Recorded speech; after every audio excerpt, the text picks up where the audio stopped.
The church in America is going to suffer so terribly.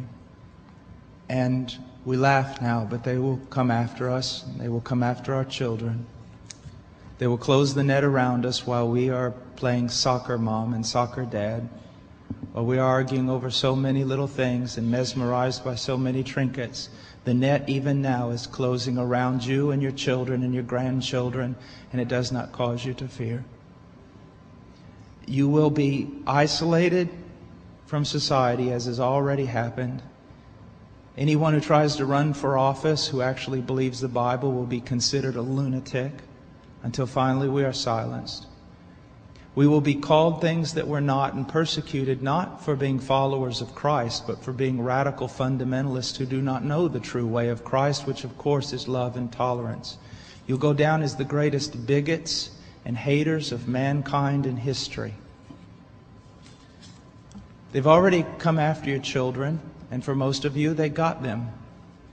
They got them through the public schools and indoctrination, and the university and indoctrination, and then you wonder why your children come out not serving the Lord.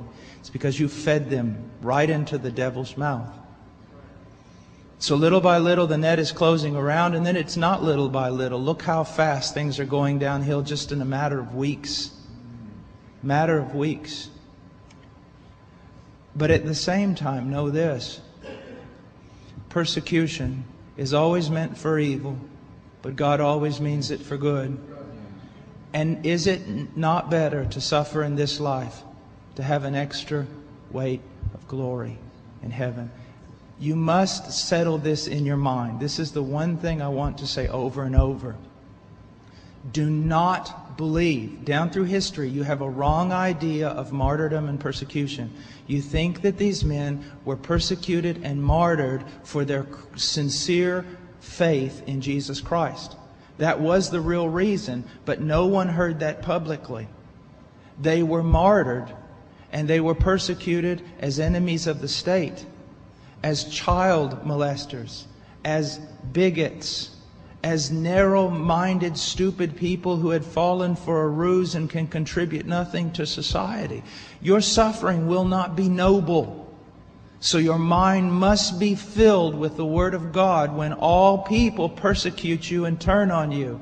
And the Spirit of God in common grace pulls back, and you see even your children and your grandchildren tossing in the lot that you should die. This is no game. You want revival and awakening, but know this. For the most part, great awakenings have come only preceding great national catastrophes or the persecution of the church.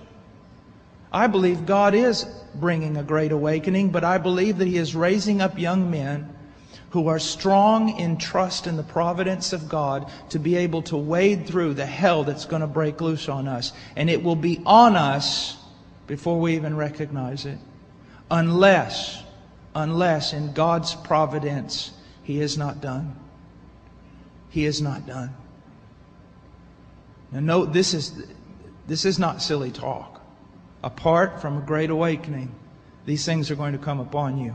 Be ready to lose your homes, your cars, and everything.